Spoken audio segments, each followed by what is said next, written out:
1200 دنوں میں بنائی جانے والا ٹائٹینک صرف 2 ہی گھنٹوں میں کیوں ڈوب گیا؟ 10 اپریل 1912 یہ وہ دن تھا جب دنیا کا سب سے بڑا اور مہنگا ترین بحری جہاز ٹائٹینک اپنے پہلے سفر کے آغاز کے لیے بالکل تیار تھا۔ اس دن اٹلانٹک اوشن بے حد پرسکون تھا اور سمندری طوفان آنے کا دور دور تک کوئی چانس نہیں تھا۔ جہاز میں 1500 پیسنجر سوار بھی ہو چکے تھے اور لاکھوں لوگ ٹائٹینک کے پہلے سفر کے آغاز کے لیے کھڑے تھے۔ نہ ہی پیسنجرز کو، نہ ہی الوداع کرنے والوں کو اور نہ ہی عملے کو اس بات کا علم تھا کہ یہ جہاز کتنی بدترین حادثے کا شکار ہونے والا ہے۔ ناظرین، آج آپ جانیں گے 1200 دنوں میں بنانے جانے والا ٹائٹینک، جو اپنے دور کے سب سے مہنگے، سب سے لگژری اور سب سے طاقتور جہاز ٹائٹینک کی 6 سب سے بڑی غلطیاں جو اگر نہ کی جاتی تو شاید آج ٹائٹینک کریش ہونے کی وجہ سے نہیں بلکہ اپنی کامیابی کی وجہ سے دنیا میں فیمس ہوتا۔ آخر ایسی کون سی 6 غلطیاں تھیں جو 40 سال ایکسپیرینس رکھنے والے ٹائٹینک کے کیپٹن ایڈوارڈ اسمتھ کی نظر میں بھی نہیں آئی؟ کیپٹن کے 40 سال ایکسپیرینس کو چھوڑے، یہ غلطیاں ٹائٹینک آپریٹ کرنے والی کمپنی وائٹ سٹار لائن، جس کو 160 شپس آپریٹ کرنے کا ایکسپیرینس تھا، ان کو بھی نظر نہیں آئی۔ اور یہ غلطیاں ٹائٹینک مینوفیکچر کرنے والی کمپنی ہارلینڈ اینڈ وولف کو بھی نظر نہیں آئی، جنہوں نے صرف ٹائٹینک سے پہلے ہی 500 سے زیادہ شپس مینوفیکچر کیے تھے۔ ناظرین، ٹائٹینک کی کنسٹرکشن 1907 میں شروع ہوئی تھی۔ تقریباً 3 سال کا وقت اور 2000 ورکرز کی محنت کے بعد جہاز کو تیار کر لیا گیا۔ اب جہاز پوری طرح سے تیار ہو چکا تھا، لیکن اس کو ٹیسٹ کرنے کا فیز ابھی باقی تھا۔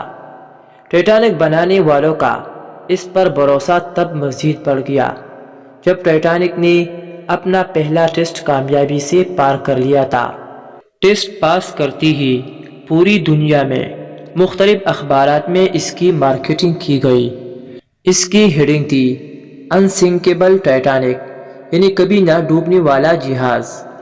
جہاز کا پہلا سفر انگلینڈ کے شہر ساؤتھ ہیمپٹن سے شروع ہونا تھا، جس کا دن 10 اپریل 1912 مقرر کیا گیا، اور اس کی منزل امریکہ کے شہر نیو یارک تھی۔ ٹائٹینک کی اکنامک میں سفر کرنے کی قیمت $30، جبکہ فرسٹ کلاس میں سفر کرنے کی $150 تھی، جو آج کے دور میں $3,40,000 بنتی ہے۔ اس مارکیٹنگ کے نتیجے میں یکایک ساری ٹکٹس بک کر لی گئی، اور آخر کار وہ دن آ ہی گیا جس میں ٹائٹینک نے پہلے سفر کا آغاز کرنے والی تھی۔ مسٹیک نمبر 1، دوپہر کو بالکل ٹھیک 12 بجے ٹائٹینک نے اپنے پہلے سفر کا آغاز کر لیا، اور ساتھ ہی ٹائٹینک کی غلطیاں سامنے آنا شروع ہو گئی۔ کیپٹن اسمتھ کو مالکان کی طرف سے ڈیڈ لائن مل چکی تھی کہ کسی بھی صورت میں 17 اپریل تک، یعنی صرف 7 دنوں میں نیو یارک پہنچنا ہے۔ اسی وجہ سے کیپٹن اسمتھ نے رفتار شروع سے ہی بہت تیز رکھی تھی، اور یہی تھی ٹائٹینک کی سب سے پہلی غلطی۔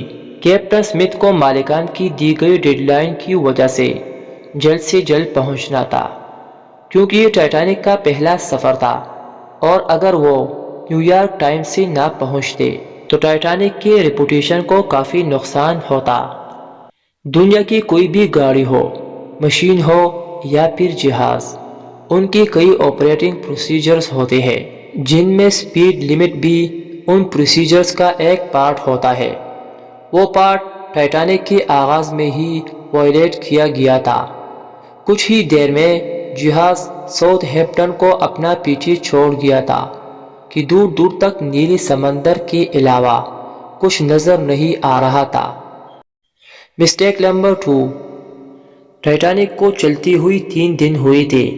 فرانس اور ہائی لینڈ میں تھوڑی دیر رکنے کے علاوہ ٹائٹینک پچھلے 72 گھنٹوں سے مسلسل نیو یارک کی طرف بڑھتا جا رہا تھا۔ یہ 14 اپریل 1912 کی شام تھی۔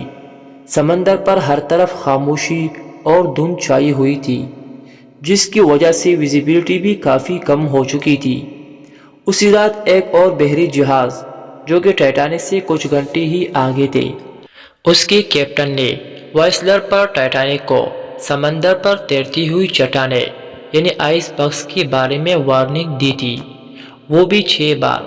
لیکن ٹائٹینک کے عملے وی آئی پی اور فرسٹ کلاس لوگوں کے خیال رکھنے میں مصروف تھے اور یہ اہم وارننگ ان سے مس ہو گئی۔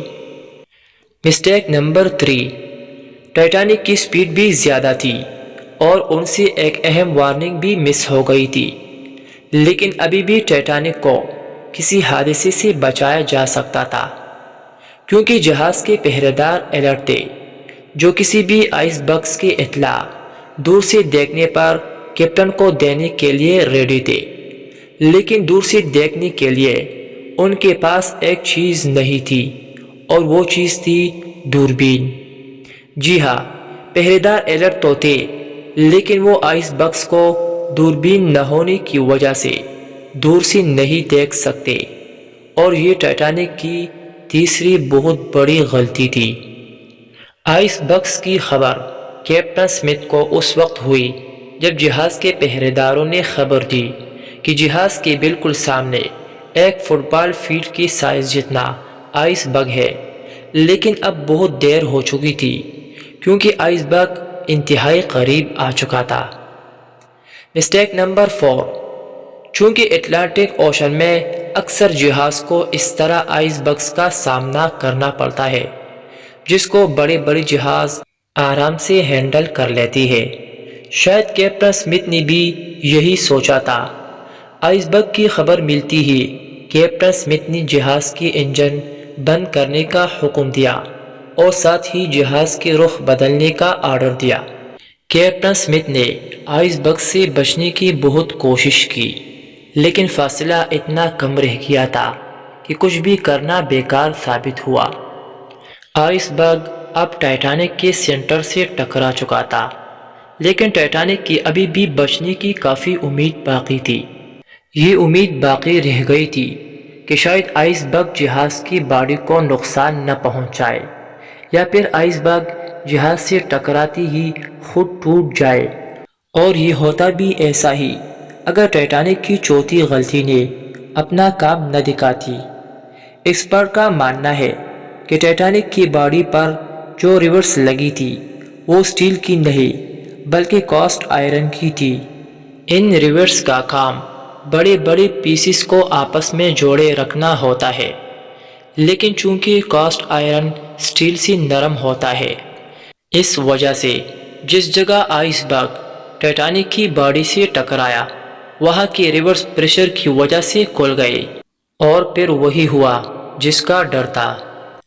مسٹیک نمبر 5، ٹائٹینک کی ٹکر فٹ بال فیلڈ کے جتنے بڑے آئس برگ سے ہو چکی تھی، اور اب جہاز کے نچلے حصے میں پانی بھرنا شروع ہو چکا تھا۔ اس خطرناک تصادم نے پورے عملے اور پیسنجرز کو الرٹ کیا تھا، اور ساتھ ہی جہاز میں موجود ٹائٹینک کے مالک جوزف بروس کو بھی۔ بے شک ٹائٹینک میں پانی بھر گیا تھا، جہاز میں پانی بھرنا شروع ہو گیا تھا، لیکن ابھی بھی ٹائٹینک کے بچنے کی امید باقی تھی، کیونکہ ٹائٹینک کو ایسے ڈیزائن کیا گیا تھا کہ اگر اس کی 3 فلورز میں پانی بھر بھی جائے پھر بھی یہ نہیں ڈوب سکتا۔ لیکن بدقسمتی سے اس جہاز کے چوتھے فلورز میں بھی پانی بھر گیا۔ اب معاملہ ہاتھ سے نکل چکا تھا۔ اب ٹائٹینک آہستہ آہستہ اوشن میں ڈوبتا جا رہا تھا۔ اب جہاز کی فکر بغیر اس میں موجود پیسنجرز کی جان بچانے کا وقت آ چکا تھا۔ کیپٹن سمتھ نے ریڈیو پر ایمرجنسی الرٹ جاری کر دیا۔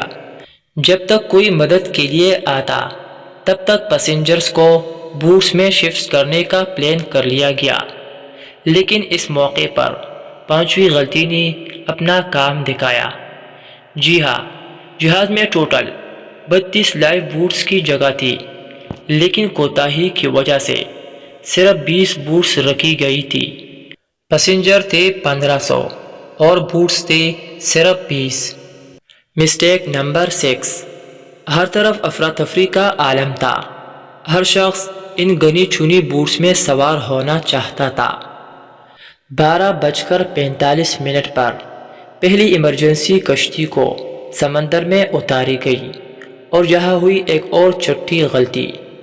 افراتفری کے عالم میں کشتیوں کو پورا برے بغیر سمندر میں اتار دیا گیا، جس میں اکثر فرسٹ کلاس کی پیسنجرز کو ترجیح دی گئی تھی، یعنی جو لوگ زیادہ امیر تھے ان کو پہلے بٹھایا گیا تھا۔ کشتیوں میں اگر زیادہ پیسنجرز کو بٹھایا جاتا تو انسانی جانیں کم ضائع ہوتی۔ جہاز تیزی سے ڈوبتا جا رہا تھا۔ 2:58 پر شارٹ سرکٹس کی وجہ سے ٹائٹینک کی ساری روشنیاں بجھ گئی تھی، اور اگلی ہی لمحے جہاز ٹوٹ کر 2 حصوں میں تقسیم ہو گیا۔ یوں ٹائٹینک کو سمندر کے اندر مکمل طور پر ڈوبنے کے لیے 2 گھنٹے 40 منٹ لگے، اور اس طرح 1500 لوگ اوشن کی ٹھنڈے پانی میں ڈوب کر مر گئے۔ ناظرین، آپ کو ایک اور بات بھی بتاتے چلے کہ پانی کا ٹیمپریچر اس وقت -2 سینٹی گریڈ تھا۔ مطلب اگر پیسنجرز اس ٹھنڈے پانی میں چھلانگ بھی لگاتے تو بچنے کا کوئی چانس نہیں تھا، کیونکہ انسان اتنے کم ٹیمپریچر میں 30 منٹ سے زیادہ زندہ نہیں رہ سکتا۔